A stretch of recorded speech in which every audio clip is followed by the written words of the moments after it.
था कि electromagnetic induction क्या है। फिर से एक बार रिपीट कर देते हैं। इलेक्ट्रोमैग्नेटिक इंडक्शन एक फिनोमेनन है जिसमें हम लोग क्या करते हैं, मैग्नेटिक फील्ड को वैरी करते हैं। मैग्नेटिक फील्ड को क्या करते हैं, वैरी करते हैं। इलेक्ट्रिक फील्ड को प्रोड्यूस करते हैं। क्या प्रोड्यूस करते हैं, इलेक्ट्रिक फील्ड। ये तो सिंपल वर्ड्स में बोला था, अगर इसका प्रॉपर डेफिनेशन है तो by changing the magnetic flux, by changing the magnetic flux linked with a coil और conductor, EMF is induce. EMF is induce हम लोग देखे थे। और फैराडेज का लॉ भी देखे थे। फर्स्ट लॉ देखे थे कि अगर कोई कॉइल है, यहाँ ध्यान दो, ये कॉइल या कंडक्टर है, ये मान लेते हैं ये तुम्हारा एक कॉइल है, ये गैल्वेनोमीटर के साथ लगा हुआ है, सिर्फ और सिर्फ गैल्वेनोमीटर के साथ लगा हुआ है। यहाँ पे कोई पावर का सोर्स नहीं है या ईएमएफ का बैटरी नहीं लगा हुआ है। इसके साथ मान लेते हैं मैग्नेटिक फ्लक्स लिंक है, यहाँ पे कोई पोल रखा हुआ है या बार मैग्नेट, तो यहाँ से मैग्नेटिक फ्लक्स निकलेगा जी, फील्ड लाइंस। और ये अगर फ्लक्स टाइम के साथ चेंज करता हो, ये फ्लक्स जो लिंक है कॉइल के साथ, वो टाइम के साथ क्या करता है, जैसे यहाँ पे कॉइल रखे हैं, यहाँ पे ये बार मैग्नेट, अगर ये बार मैग्नेट को टुवर्ड्स द कॉइल या अवे फ्रॉम कॉइल मूव करोगे तो इसके साथ जो फ्लक्स लिंक होगा वो टाइम के साथ क्या करेगा, चेंज। और जब जब टाइम के साथ चेंज कर रहा था तो ये गैल्वेनोमीटर क्या शो कर रहा था, रिफ्लेक्शन। इसका मतलब यहाँ पे करंट आ जाएगा, और करंट आता है बैटरी से, कोई सोर्स से आएगा ना, यानी ईएमएफ। किसका, ईएमएफ। तो सबसे पहला हम लोग देखे थे कि अगर किसी कॉइल या कंडक्टर के साथ अगर मैग्नेटिक फ्लक्स लिंक है और वो टाइम के साथ अगर चेंज करता हो तो उसमें ईएमएफ इंड्यूस होगा। क्या इंड्यूस होगा, ईएमएफ। अब कितना इंड्यूस होगा ईएमएफ, फैराडे का सेकंड लॉ बताता है कि ये जो इंड्यूस ईएमएफ होगा वो डायरेक्टली प्रोपोर्शनल होगा change in flux with respect to time, या rate of change of flux with respect to time. और ये तुम्हें ईएमएफ कब तक मिलेगा, जब तक तुम मैग्नेटिक फ्लक्स को चेंज करते हो। हाँ या ना, कल देखे थे ना। अब देखो ईएमएफ जो होता है, यहाँ ध्यान दो, ईएमएफ जो होता है उसका एक डायरेक्शन होता है। जैसे करंट है या बैटरी है या ईएमएफ है, जो भी हम लोग बोलते हैं, या पोटेंशियल डिफरेंस जिसको हम लोग बोलते हैं, उसका एक डायरेक्शन होता है। क्या होता है, डायरेक्शन। क्लियर है ना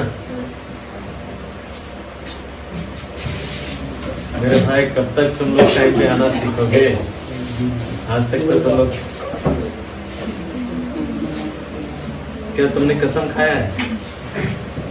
ऐसे लोग कभी कभी फंसते हैं बुरी तरीके से। देखो यहाँ ध्यान दो, तुम लोग आते तो डिस्टर्ब कर देते हो।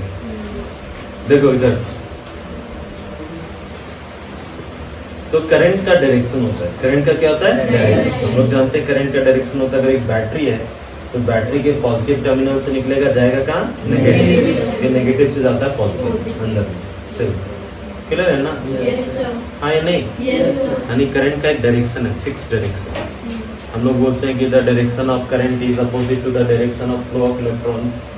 अरे बोलते हैं ना, या बोलते हैं from positive terminal to, direction है ना यार। लेकिन ये वेक्टर नहीं है, वेक्टर क्वांटिटी नहीं है, तो डायरेक्शन है। अरे बोलो यार। तो इस गैल्वेनोमीटर में अगर डिफ्लेक्शन हो रहा था ना यार, तो इसमें करंट या तो ऐसे फ्लो करता क्लॉकवाइज, या तो क्या फ्लो करता है, एंटी क्लॉकवाइज। तो फैराडे ने ये नहीं बताया कि इसका डायरेक्शन क्या, सिर्फ बताया कि करंट आया है या ईएमएफ आया, उसका डायरेक्शन को नहीं बताया। अरे हाँ ये नहीं, कैसे सुनो, हम लोग फैराडे लॉ में क्या पढ़े, फैराडे लॉ में हम लोग पढ़े हैं कि अगर कोई कॉइल है, समझना ना, कंडक्टर का बना हुआ, अगर उस कॉइल के साथ अगर मैग्नेटिक फ्लक्स लिंक है, वो टाइम के साथ अगर चेंज करता तो ईएमएफ आता है या करंट आया, इंड्यूस होगा ईएमएफ या करंट। अगर क्लोज पाथ है तो करंट फ्लो करेगा। अरे हाँ या नहीं? अब ये करंट का डायरेक्शन क्या होगा, ये फैराडे ने नहीं बताया, एक साइंटिस्ट है लेंज, उसने बताया। तो हम लोग आज पढ़ेंगे लेंजेस लॉ। क्या पढ़ेंगे? तो लेंजेस रूल बताता है डायरेक्शन ऑफ इंड्यूस ईएमएफ या करंट।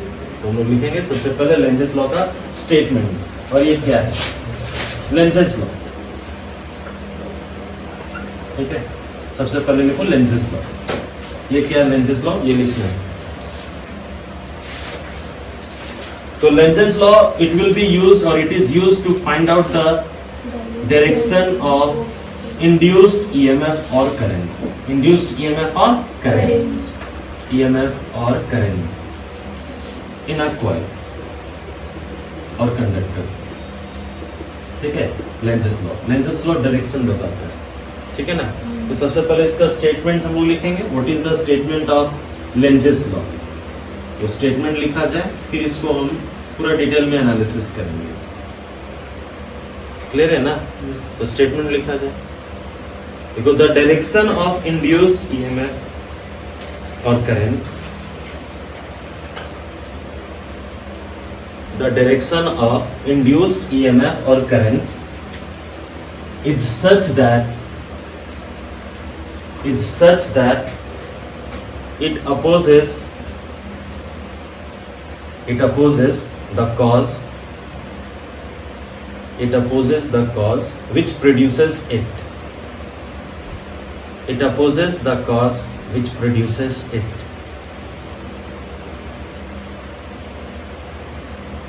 होगा? होगा? देखो यहाँ ध्यान दो, मेरी तरफ लिख लिया ना भाई, तो मेंटली भी प्रेजेंट रहना यहाँ पे। और छोटा छोटा चीज, ये चैप्टर बहुत आसान है, ठीक है ना, समझने की कोशिश करना। लेंजेस लॉ क्या कहता है ना कि जो ईएमएफ इंड्यूस हो रहा है कॉइल में या कंडक्टर में, क्यों हो रहा है बता तो पहले तुम। किसी भी कॉइल में या कंडक्टर में ईएमएफ किस कारण से इंड्यूस होता है? नहीं, यहाँ पे इलेक्ट्रोमैग्नेटिक इंडक्शन में होता है। मैग्नेटिक फ्लक्स को चेंज करने से। अगर मैग्नेटिक फ्लक्स किसी कॉइल के साथ लिंक है, वो टाइम के साथ चेंज करोगे तभी ना ईएमएफ आ रहा है। तो अगर कोई पूछे what is the cause of induced EMF, तो बोलोगे चेंज इन मैग्नेटिक फ्लक्स। अगर कोई पूछे what is the cause of magnetism या current is the cause of magnetic field produce किसके कारण होता है? करंट के कारण। और ईएमएफ किसके कारण आता है? करंट के। Change in flux. अरे बोलो यार। तो लेंजेस लॉ कहता है ना कि जो ईएमएफ को इंड्यूस करवा रहा है, जिसके कारण ईएमएफ इंड्यूस हो रहा है, किसके कारण हो रहा है? Change in flux. अरे हाँ या नहीं? तो जो इसको प्रोड्यूस कर रहा था, जिसके कारण ये प्रोड्यूस हो रहा था, उसी को ये अपोज करेगा। उसी को ये क्या करेगा? अपोज। क्लियर है ना? लिखना नहीं है अभी, पहले समझना है। लेंजेस लॉ क्या कहता है ना कि जो ईएमएफ इंड्यूस हुआ या जो करंट इंड्यूस हुआ, उसका डायरेक्शन कुछ इस तरह होगा कि जो इसको प्रोड्यूस कर रहा था उसी को क्या करेगा? अपोज। बस इतना ही है, हाँ या नहीं? तो किसके कारण ये प्रोड्यूस हो रहा था? ये प्रोड्यूस हो रहा था चेंज इन फ्लक्स के कारण, मैग्नेटिक फ्लक्स के कारण। तो उसी को ये क्या करेगा? अपोज। तो हम लोग देखेंगे इसको डिटेल में। तो सबसे पहले देखो यहाँ पे सब लोग बताना कि ईएमएफ इंड्यूस होगा या नहीं। 4 केसेस हम लोग लेंगे और डायरेक्शन फाइंड करने की कोशिश करेंगे। यहाँ ध्यान दो, सबसे पहले ये फर्स्ट केस हम लेते हैं। ये तुम्हारा कॉइल है, ये तुम्हारा क्या है? कॉइल। और ये कॉइल का एक्सिस है। कल बता रहे थे ना बार मैग्नेट कैसे रखते हैं, इसके एक्सिस इधर रखा हुआ है, समझ में आ रहा है ना? तो सबसे पहले मुझे बताओ कि यहाँ पे हमने एक बार मैग्नेट रखा, क्या रखा? Bar magnet. ये तुम्हारा नॉर्थ पोल, ये तुम्हारा क्या? नॉर्थ, ये तुम्हारा क्या? South pole. और ये मान लेते हैं कॉइल किसके साथ लगा हुआ है? ये कॉइल लगा हुआ है गैल्वेनोमीटर के साथ। किसके साथ? गैल्वेनोमीटर जी के साथ। हाँ यानी अगर दोनों स्टेशनरी है, दोनों क्या है? स्टेशनरी, तो गैल्वेनोमीटर में कोई भी डिफ्लेक्शन नहीं होगा, क्योंकि अभी तो मैग्नेटिक फ्लक्स मिल रहा है। ये मैग्नेट दे रहे हैं जी, नॉर्थ से किधर जाता है? साउथ। लेकिन इसके साथ लिंक हुआ, लेकिन चेंज नहीं कर रहे हैं। चेंज कैसे हो सकता है? दो ही केस, या तो नॉर्थ पोल को इधर ले जाओ या अवे। अरे बोलो यार। तो जैसे तुम नॉर्थ पोल को टुवर्ड्स दिस कॉइल अगर मूव कराओ, वैसे गैल्वेनोमीटर क्या शो करेगा? डिफ्लेक्शन। अरे हाँ या नहीं? अरे बोलो यार। अब ये क्या हो रहा है कि जो इसमें ईएमएफ इंड्यूस हुआ या जो करंट इंड्यूस हुआ, वो कुछ इस तरह होगा कि इसको क्या करेगा? अपोज। अरे नॉर्थ इधर ले जा रहा थी तभी ना आया यार, इसको अपोजिशन होना चाहिए। सबसे पहले इस केस में बताओ कि नॉर्थ पोल अभी इस कॉइल को फेस कर रहा है, दोनों अगर स्टेशनरी था कोई डिफ्लेक्शन नहीं था। नॉर्थ पोल को मूव कराया ना, इसमें क्या शो किया? डिफ्लेक्शन। अरे है नहीं? तो बताओ यहाँ पे करंट किसके कारण अभी आया है? नॉर्थ पोल के मूवमेंट के कारण। अरे है नहीं? ये किधर जा रहा है? राइट की तरफ बसता कॉइल। अरे है नहीं? तो इसको अपोज करना है। क्या करना है? अपोज। अगर मैं सामने की तरफ जा रहा हूँ तो अपोज करने के लिए अपोजिट डायरेक्शन होना चाहिए ना? अरे बोलो यार। इसमें जो करंट आया है ये इसको क्या करेगा? अपोज। क्या करेगा? अपोज। तो सबसे पहले बताओ कि यहाँ पे कौन ऐसा पोल रखें कि ये इसको अपोज करेगा। साउथ को रखोगे तो अट्रैक्ट कर लेगा, क्या रखना पड़ेगा? नॉर्थ। अरे हाँ या नहीं? ये नॉर्थ आएगा यहाँ पे, क्या आएगा? नॉर्थ, क्योंकि नॉर्थ नॉर्थ क्या होगा? इसको ऐसे कर देगा। अरे हाँ या नहीं? भैया आप बोलोगे कि सर ये नॉर्थ कैसे आ गया? नॉर्थ तभी आता है, सबसे पहले बताओ कि इसमें जब डिफ्लेक्शन हो रहा है इसका मतलब करंट जा रहा है। और कोई भी करंट कैरिंग कॉइल किसकी तरह एक्ट करता है? Bar magnet. एक साइड नॉर्थ होगा तो दूसरे साइड साउथ। अरे है नहीं? और बाय लेंजेस लॉ यहाँ पे क्या होना चाहिए? नॉर्थ। अगर नॉर्थ होना चाहिए तो एरो को देखो, ये एरो के बदले यहाँ पे लिखें और ये एरो के बदले यहाँ पे लिखें, कौन सा डायरेक्शन दिख रहा है?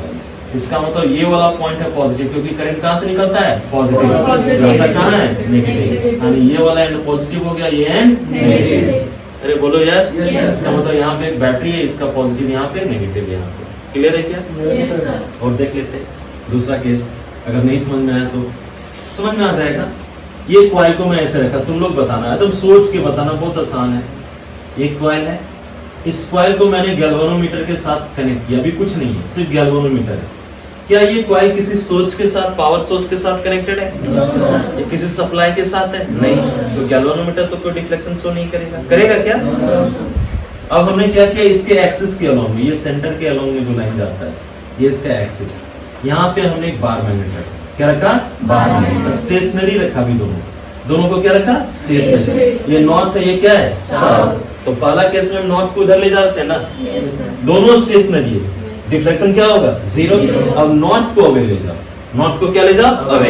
अरे है नहीं? तो देखोगे कि जैसे इस बार मैग्नेट को अवे मूव करा रहे हो, यहाँ पे क्या आ गया? डिफ्लेक्शन। इसमें क्या आ गया? करंट। अरे है नहीं? अब ये करंट का डायरेक्शन कुछ इस तरह होगा कि इसको क्या करेगा? अपोज। यहाँ पे करंट या डिफ्लेक्शन क्यों आया?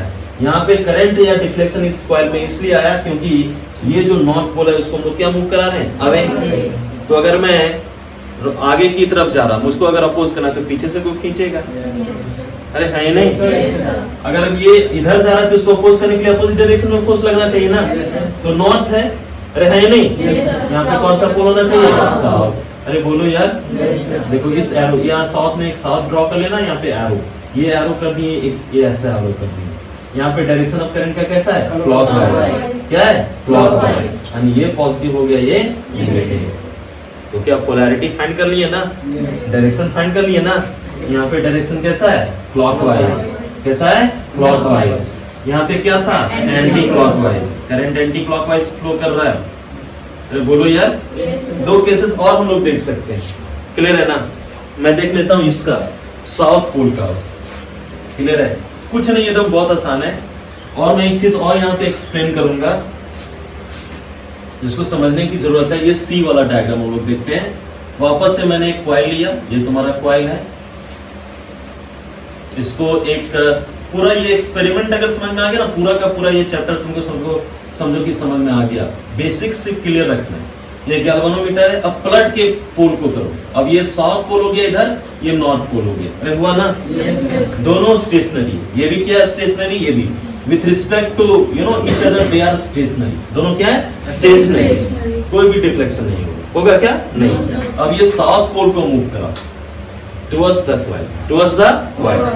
यहाँ गैल्वेनोमीटर क्या करेगा?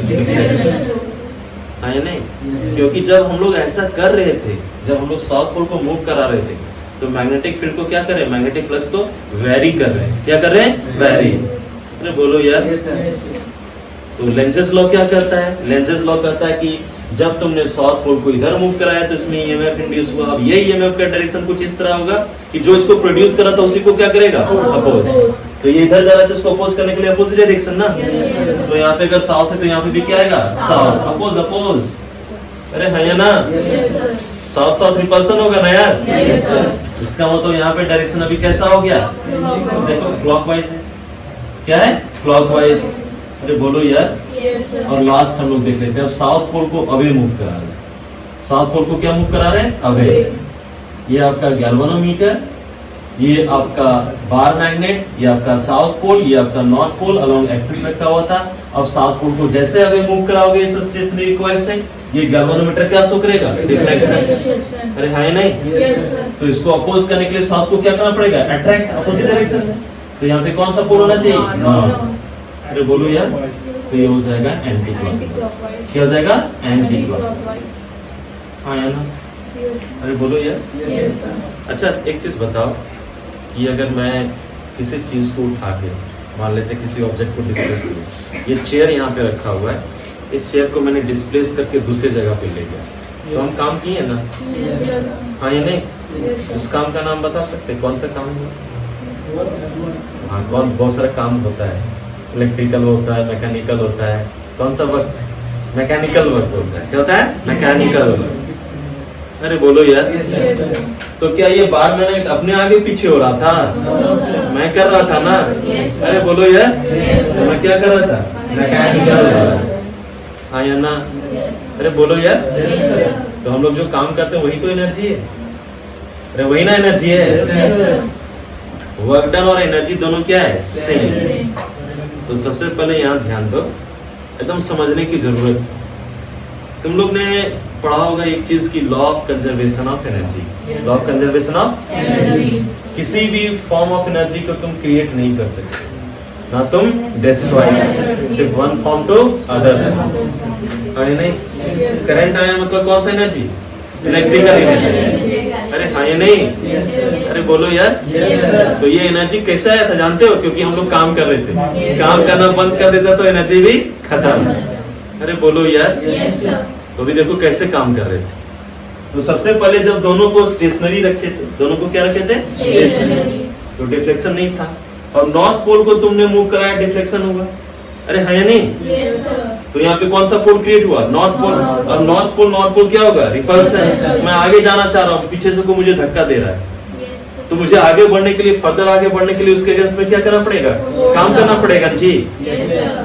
अच्छा, जैसे हम लोग आगे की तरफ जाते हैं तो क्या अपने आप चल जाते हैं? हम लोग काम कर रहे हैं फोर्स के अगेंस्ट, फ्रिक्शनल फोर्स, तभी आगे चल पा रहे हो। अरे हाँ या नहीं? बोलो। तो यहाँ पे ये जो मैकेनिकल एनर्जी है वो किस में कन्वर्ट हो गया? Electrical energy. इसका मतलब ये जो लॉ बता रहा है, लॉ ऑफ कंजर्वेशन, ये लेंजेस लॉ किस पे बेस्ड है? Law of conservation of energy. Law of conservation of energy. तो तुम्हें एग्जाम में पूछेगा कि आप एक्सप्लेन कीजिए कि Lenz's law is based upon law of conservation of energy. तो तुम कैसे एक्सप्लेन करोगे उसको? बहुत आसान तरीका है। तुम एक कॉइल को ले लेना, गैल्वेनोमीटर के साथ कोई भी एक एग्जांपल पकड़ लो, ठीक है ना? पहले तुम बोल सकते हो when initially coil and this bar magnet are held stationary with respect to each other, no deflection is observed in the galvanometer. Now coil is stationary and this north pole of the bar magnet is moved towards the coil. Clear? Yes, sir. So as this north pole of the bar magnet is moved towards the coil, the galvanometer shows a deflection, isn't it? Yes, sir. And according to Lentz's law, the direction of induced current in this coil will be such that it will oppose. So to oppose in this coil, which pole will be induced here in front? North pole. Which will oppose the further motion of this north pole. हाँ या ना? Yes, sir. So in order to move further, इसको आगे और move कराने के लिए तुम्हें क्या करना पड़ेगा? Work done. In order to move further this north pole against this repulsive force, because now north will be repulsion. You need to do the work ना, mechanical work. और जब तक तुम मूव कराते रहोगे तब तक ये डिफ्लेक्शन करते रहेगा, एनर्जी मिलते रहेगा। इसका मतलब ये मैकेनिकल वर्क किस में कन्वर्ट हुआ? Electrical energy. मैकेनिकल एनर्जी किस में कन्वर्ट हो गया? क्लियर है? तो Lenz's law is based upon law of conservation of energy. और इन 1 मार्क ऑप्शन दे देगा, Lenz's law is based upon law of conservation of mass, energy, charge, momentum. तो energy याद रखना। क्लियर है ना? तो ये 4 तुमको डायग्राम क्लियर करके बनाओ और इसको समझने की कोशिश करो, फिर हम लोग आगे चलते हैं। लेंजेस लॉ का हम लोग बेस पे प्रॉब्लम्स देखेंगे, एप्लीकेशन का बेस पे प्रॉब्लम, लेकिन अभी नहीं देखेंगे। उसके पहले थोड़ा सा एक डिस्कस कर लेते हैं। फैराडेज लॉ का बैक में जाते हैं। इधर ध्यान दो, फैराडेज लॉ क्या बताया था? फैराडेज लॉ बताया था कि जो ईएमएफ इंड्यूस हुआ है, क्या हुआ है? ईएमएफ, जिसको लोग ई से डिनोट करते हैं। कैसे डिनोट करते हैं? ई से। अब देखो जो लोग नए हैं उन लोग को ध्यान में रखना कि करंट इलेक्ट्रिसिटी भी तुम लोग का, बहुत लोग का नहीं हुआ है। तो ईएमएफ का मतलब होता है potential difference. Potential difference battery में दो या सेल में 2 टर्मिनल होते हैं जी, पॉजिटिव और नेगेटिव। तो इसका टर्मिनल पोटेंशियल डिफरेंस को ही बोलते हैं ईएमएफ। 10 वोल्ट 12 वोल्ट जो बोलते हैं ना बैटरी या सेल। अब ये ईएमएफ का जो मैग्नीट्यूड होगा फैराडे ने बताया, मॉड हम लोग लेते हैं, ये किसके डायरेक्टली प्रोपोर्शनल में बताया था? Change in magnetic flux, delta 5। इसका मतलब phi2 minus phi1 by change in time. Average EMF बताते हैं T2 माइनस T1। अरे हाँ या नहीं? डिफरेंशियल फॉर्म में भी देखे थे, अगर डेल्टा टी वेरी स्मॉल है, डेल्टा टी क्या है? वेरी स्मॉल, तो डेल्टा टी बन जाएगा dt और डेल्टा फाई क्या बन जाएगा? dt। तो ये सिर्फ मैग्नीट्यूड बताया था ना, डायरेक्शन तो नहीं बताया। हाँ डी फाई, सॉरी ये d phi by d t. Clear है क्या? अब देखो हम लोग देखेंगे इस इक्वेशन को मॉडिफाई करेंगे, लेंज लॉ को भी इंट्रोड्यूस करते हैं। इसको इंट्रोड्यूस करते हैं लेंज लॉ, हाँ या नहीं? लेकिन उसके पहले मैं एक और टर्म बताता हूँ कि मान लेते हैं एक कॉइल था, इधर ध्यान दो, ये एक सिंगल कॉइल है, दिख रहा है ना? इसके साथ गैल्वेनोमीटर लगा हुआ है, इसके साथ तुम फ्लक्स को चेंज करो, फ्लक्स को क्या कर रहे हो? चेंज टाइम के साथ। अरे हाँ या नहीं? तो इसमें ईएमएफ इंड्यूस होगा, मान लेते हैं इसमें ईएमएफ इंड्यूस हुआ, मान लेते हैं ई, कितना हुआ? ई। इसके ऊपर एक और कॉइल रखा हुआ है, देखो इसके ऊपर जस्ट एक और टर्न रखा हुआ, लेकिन दोनों एक दूसरे से इंसुलेटेड है। अरे हाँ या नहीं? एक के ऊपर दूसरा सेम फ्लक्स लिंक है इसके साथ, दूसरे के साथ, अरे है ना यार? और टाइम के साथ चेंज करा तो उसमें भी ई होगा, तो टोटल कितना होगा? ई प्लस ई। अरे होगा ना? अगर एक और टर्न है तो 3, अगर एक और टर्न है तो 4e, अगर n टर्न है तो n, यानी n टाइम्स मल्टीप्लाई हो जाएगा ये में। अरे बोलो यार, हाँ या नहीं? तो ये वाला इक्वेशन को हम लोग मॉडिफाई कर सकते हैं, इस इक्वेशन को क्या कर सकते हैं? मॉडिफाई। ये तो सिंगल टर्न के लिए, किसके लिए? सिंगल। फॉर n टर्न्स, अगर किसी भी कॉइल में अगर n टर्न्स है तो जो ईएमएफ इंड्यूस होगा उसका मैग्नीट्यूड n टाइम्स बढ़ जाएगा जी, n d phi by dt। Clear है क्या? अरे बोलो यार। अब तुमने क्या देखा था कि लेंजेस लॉ कहता है कि जो ईएमएफ इंड्यूस हुआ, क्या हुआ? ईएमएफ किसके कारण होता है? Flux change. फ्लक्स चेंज होगा तो क्या इंड्यूस होगा? ईएमएफ। फ्लक्स किसके रिस्पेक्ट में चेंज हो रहा है? अरे बोलो यार। तो आपका लेंजेस लॉ बताया कि इंड्यूस ईएमएफ ई का जो आपका होगा डायरेक्शन, वो कुछ इस तरह होगा कि ये चेंज इन फ्लक्स को क्या करेगा? अपोज। तो लोग क्या हम लोग इस तरह लिख सकते हैं? E is equal to minus n d phi by d t, d phi by d t. N तो नंबर है, एन तो क्या है? नंबर। ये बताता है कि ई और d phi by d t एक दूसरे के क्या है? अपोजिट। वेक्टर में अगर पढ़े होगे, अगर हम लोग a is equal to minus b लिखते हैं, इसका मतलब एक दूसरे के क्या है? अपोजिट। इसका मतलब ईएमएफ का डायरेक्शन और d phi by d t का डायरेक्शन एक दूसरे के क्या है? अपोजिट। तो ये एक्चुअल इक्वेशन है, समझ में आया क्या? e is equal to minus n d phi by d t. हाँ या नहीं? ये जो तुम लोग लिखे हैं यहाँ तक, ये सिर्फ फैराडे का था। किसका था? Faraday's law. लेकिन ये जो हमारा फाइनली आया वो लेंजेस लॉ को इंक्लूड करके, ये वाला फाइनल, तो ये लेंजेस लॉ का देन है। डायरेक्शन किसका देन है? Lenz's law. ये नेगेटिव साइन कहाँ से आया है? Lenz's law. क्लियर है ना? इसको एक मिनट मतलब फटाफट कॉपी कर लेते एक बार। Minus n d phi by d t, d phi by d t. अब ये एक्सप्रेशन याद रखना है, या minus n delta phi by delta t. हाँ या नहीं?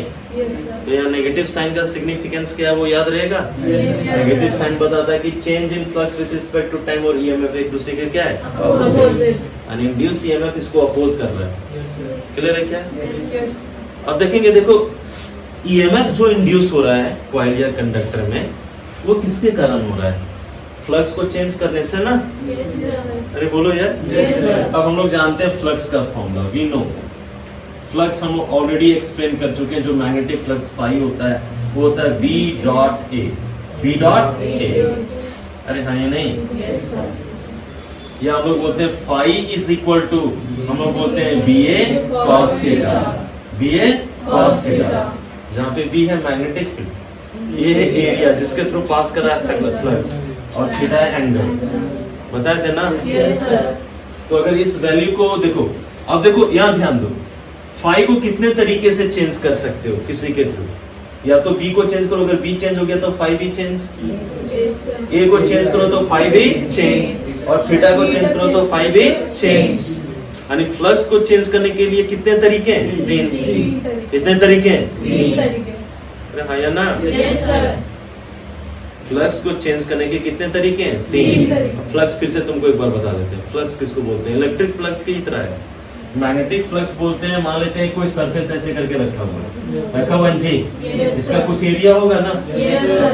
अब मैं मान लेता हूँ इसे फील्ड लाइंस पास कर रहा है, क्या कर रहा है? Field lines, magnetic field lines मान लेते हैं ऐसे करके पास कर रहे हैं, ऐसे आ रहा था अब ये पास कर रहा है ना? बोलो यार। तो मैं मान लेता हूँ जो मैग्नेटिक फील्ड का इंटेंसिटी है वो है V, क्या है? D। ये पूरे का पूरे जो सरफेस जो रखा हुआ है कॉइल से पास करता है, तब ना ये में इंड्यूस होता है। इसका एरिया मैं मान लेता हूँ A, एरिया क्या मान लेता हूँ? A, और दोनों के बीच एंगल कितना है? थीटा। तो ये जो मैग्नेटिक फ्लक्स इस सरफेस के थ्रू पास करेगा वो तीनों पे डिपेंड करेगा, B पे, थीटा पे और A पे। अरे हाँ या ना? तो ये होता है BA cos थीटा। तो तुम बोल सकते हो कि फ्लक्स चेंज कर जाएगा अगर एरिया छोटा कर दोगे तो कम ही फील्ड लाइन पास करेंगे, हाँ या नहीं? और अगर एरिया को वही रखो और फील्ड लाइन को कम कर दो, यानी मैग्नेटिक फील्ड का स्ट्रेंथ को कम कर दो, तो भी तो कम हो गया। और ओरिएंटेशन भी, जैसे कैंडल को हम लोग रखते हैं, अगर ये हाथ देखो मेरा ये हैंड है, कैंडल को सामने रखें तो पूरा का पूरा पड़ेगा, लेकिन अगर ओरिएंटेशन हम चेंज कर दें, ऐसे कर दें, ऐसे कर दें, ऐसे कर दें, तो इसमें पड़ेगा नहीं, बहुत लेस पड़ेगा ना। ओरिएंटेशन भी काफी मैटर करता है यहाँ पे। तो कैसे इसका मतलब मैग्नेटिक फ्लक्स को चेंज करने के 3 वेज हैं। कितने वेज हैं? 3 ways. By changing magnetic field, by changing area and by changing the orientation of coil with respect to magnetic field. तो अगर 3 तरीके से फ्लक्स को चेंज करोगे, यहाँ पे देखो फ्लक्स है ना, अरे बोलो यार, फ्लक्स चेंज तो ईएमएफ भी चेंज। अब फ्लक्स चेंज करने के कितने तरीके हैं? 3। तो ईएमएफ को भी इंड्यूस करने के कितने तरीके होंगे? 3। अरे बोलो यार। तो कोई अगर पूछे कि how many ways are there to induce EMF in a coil और conductor? 3 ways. First by changing magnetic field, by changing area and by changing magnetic. हाँ या नहीं? तो यहाँ पे हम लोग लिखेंगे देयर आर 3 वेज। कितने? 3 वेज। सब लोग यहाँ ध्यान दो। 3 ways to induce EMF, to induce EMF in a coil और कंडक्टर। तो पहला तरीका है हम लोग मान लेते हैं by changing magnetic field. By changing magnetic field, सिर्फ मैग्नेटिक फील्ड चेंज करें। By changing magnetic field, B का जो स्ट्रेंथ है वो चेंज, मैग्नेटिक फील्ड इंडक्शन को चेंज करके, तो हमारा इंड्यूस ईएमएफ कितना होगा? E इज इक्वल टू जाएगा -n d/dt। और फाई बोलेंगे ना यार, फाई का वैल्यू रिप्लेस करो, -n d/dt, फाई का भी वैल्यू लिखो, BA cos थीटा। तो यहाँ पे एरिया और cos थीटा को कांस्टेंट कैसे क्या चेंज कर रहे हैं? B को। तो A और cos थीटा कांस्टेंट है तो डिफरेंशिएशन के क्या आ जाएगा? बाहर, -n × A × cos थीटा बाहर आ जाएगा और क्या बचेगा? dV/dt। तो ये हो जाएगा इंड्यूस ईएमएफ का फार्मूला इस केस में। अगर नहीं भी याद रखोगे कोई जरूरी नहीं है, बेसिक फार्मूला ये सब है, सब कुछ यहीं से निकल रहा है ना। दूसरा हम लोग करते हैं by changing, let us change area. क्या लगते हैं? एरिया। अब एरिया को कैसे चेंज करोगे? जैसे मैं मान लेता हूँ मेरा एक पैर इस क्लासरूम के अंदर में, एक पैर बाहर में, तो क्या मैं कंप्लीट अंदर में हूँ? नहीं, उस तरह चेंज करना है, मतलब उसको तोड़ के निकाल नहीं देना है। समझ में आ रहा है ना? मान लेते हैं मैग्नेटिक फील्ड यहाँ पे एग्जिस्ट कर रहा है, अभी टोटल का टोटल एरिया यहाँ पे, अगर इसको नीचे खिसका दें तो क्या ये टोटल एरिया मैग्नेटिक फील्ड में है? नहीं, सिर्फ इतना ही पार्ट एरिया ना, तो इतना ही के साथ लिंक होगा। दूसरा एरिया चेंज करना है। समझ में आया क्या? तो सेकंड होता है bye changing area, bye changing area of coil placed in magnetic field. तो हम लोग अगर सिर्फ एरिया को चेंज करें तो इंड्यूस ईएमएफ क्या होगा वो देखते हैं। एकदम सिंपल एक्सप्रेशन है भाई। इतना यंग हो तुम लोग, अभी तुम लोग के पास एनर्जी नहीं है, तो E मेरे पास क्या आ जाएगा? -n d∅/dt। -n रहने देते हैं, फाई का वैल्यू रिप्लेस करो, कितना है? BA cos theta. अब हम लोग सिर्फ एरिया को चेंज कर रहे हैं, क्या करें? एरिया। तो बाकी टर्म कांस्टेंट टर्म क्या जाएगा? बाहर तो जाएगा -n × B × cos theta dB/dt रहेगा, सॉरी dA/dt। हाँ या ना? और थर्ड है ओरिएंटेशन। क्या है? ओरिएंटेशन। तो थर्ड हम लोग कर सकते हैं by changing the angle between magnetic field B and area vector A। तो क्या हो जाएगा? E इज इक्वल टू होता है -n d∅/dt। फ्लक्स को वैल्यू रिप्लेस करो, minus n d by d t phi is equal to होता है बी ए कॉस थीटा। अरे है नहीं? तो थीटा वेरिएबल है, थीटा को अंदर रहने देंगे, बाहर बाकी तो हो जाएगा कितना, minus n into b into a d by d t of cos theta. अरे है नहीं? कॉस का होता है माइनस साइन, कॉस का क्या होता है माइनस, हाँ या नहीं? तो यहाँ पे हम लोग लिखेंगे E is equal to, minus निकालोगे माइनस माइनस प्लस, तो हो जाएगा n into b into a, cos का क्या हो जाएगा साइन थीटा। लेकिन याद करो डिफरेंशिएशन जो होता है ना, अगर तुमको नहीं पढ़े बायो वाले स्टूडेंट्स लोग, ये जो थीटा है यहाँ पे क्या है थीटा, और यहाँ पे टाइम, एंगल और टाइम अलग अलग है ना। अगर यहाँ पे वेरिएबल थीटा है तो यहाँ पे वेरिएबल क्या होना चाहिए थीटा, लेकिन अलग अलग है या नहीं? तो एक बार और लिखते हैं, हम लोग लिखते हैं D theta bye d T. पहले कॉस का किए थे, किसका किए थे कॉस का, अभी D theta bye d t, D theta bye d T. ये बहुत इंपॉर्टेंट टर्म है D theta bye d T, जानते हो क्या है ये? मैं बताता हूँ, देखो यहाँ ध्यान दो सब लोग। अगर सर्कुलर मोशन पढ़े हो, क्या पढ़े हो सर्कुलर मोशन, देखो यहाँ ध्यान दो, ये मैंने सर्कल एक ड्रॉ किया, छोटा सा सर्कल, यहाँ पे ध्यान देना सब, ये सर्कल है ना। अरे बोलो यार, मान लेते हैं t इज इक्वल टू 0 पे कोई पार्टिकल यहाँ पे, अरे है ना यार? तो इस लाइन के रिस्पेक्ट में इसका एंगल क्या है 0। अब मैं मान लेता हूँ कि ये एंगुलर पाथ में मूव कर रहा है, मतलब ये सर्कुलर पाथ में मूव कर रहा है, कुछ देर के बाद ये यहाँ पे पहुंच गया, टाइम t पे यहाँ पहुंच गया ना। तो देखना कि कुछ ये लीनियर डिस्टेंस ट्रेवल किया ये वाला, और ये कुछ एंगल भी कवर किया। अरे बोलो यार, मान लेते हैं एंगल कितना कवर किया थीटा, कितने टाइम में t में। अरे बोलो यार, तो एंगुलर स्पीड को लोग ओमेगा से डिनोट करते हैं, कैसे डिनोट करते हैं ओमेगा से। अगर कांस्टेंट एंगुलर स्पीड है तो एंगल कवर्ड, एंगल कितना हुआ है थीटा, और टाइम कितना है t, तो omega is equal to theta by t। अगर इसी चीज को डिफरेंशियल फॉर्म में लिखोगे तो omega is equal to d theta by dt, और अगर मल्टीप्लाई करो तो थीटा इज इक्वल टू क्या होता है omega t, theta is equal to omega t, जहाँ पे ओमेगा है स्पीड, ओमेगा क्या है स्पीड। तो अगर इस इक्वेशन को चेंज करना चाहो तो हो जाएगा n इंटू बी इंटू ए साइन थीटा के जगह पे ओमेगा टी कर दो, और D theta by d T क्या होता है ओमेगा, अभी पता है ना। अगर इसको रीअरेंज करो तो n इंटू बी इंटू ए इंटू ओमेगा, पूरा का पूरा कांस्टेंट। एक बार कॉइल ले लिया, उसका नंबर ऑफ टर्न्स फिक्स कर दिया, मैग्नेटिक फील्ड को तो तुमने कांस्टेंट रखा ही था, एरिया भी फिक्स रखा था, सिर्फ क्या चेंज करा था थीटा, क्या चेंज करा था थीटा। अरे बोलो यार, sine of theta this omega t. अरे बोलो यार, यही प्रिंसिपल यूज होता है जनरेटर में। अब देखो जनरेटर में क्या होता है ना, एक नॉर्थ पोल होता है, दूसरा साउथ पोल, तो वहां पे यूनिफॉर्म मैग्नेटिक फील्ड को रखा गया है। अरे बोलो यार, नॉर्थ से निकल रहा है मैग्नेटिक फ्लक्स और जा किधर रहा है साउथ, बीच में रखा हुआ कॉइल, तो कॉइल से पास करते हुए जा रहा है, हाँ या नहीं? अगर कॉइल को स्टेशनरी रखोगे तो कोई भी ईएमएफ इंड्यूस नहीं होगा। अब कॉइल एक तुमने जनरेटर बना दिया तो उसका आर्मेचर कुछ होगा ना।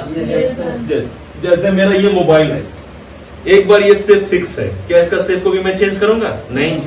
अरे हाँ या नहीं? अरे बोलो यार, तो मान लेते हैं देखो फ्लक्स अभी ऐसे करके ऐसे जा रहा था ना, इस फेस पे पड़ रहा है क्या नहीं, लेकिन जैसे इसको टर्न करोगे कुछ पड़ेगा, ऐसे कर दोगे तो मैक्सिमम फिर कम होते जाएगा, यानी जैसे जैसे इसको रोटेट करा रहे हो उसका फ्लक्स क्या कर रहा है चेंज। तो जनरेटर में सिर्फ रोटेशन से प्रोड्यूस होता है, आर्मेचर को क्या कराते हैं रोटेट।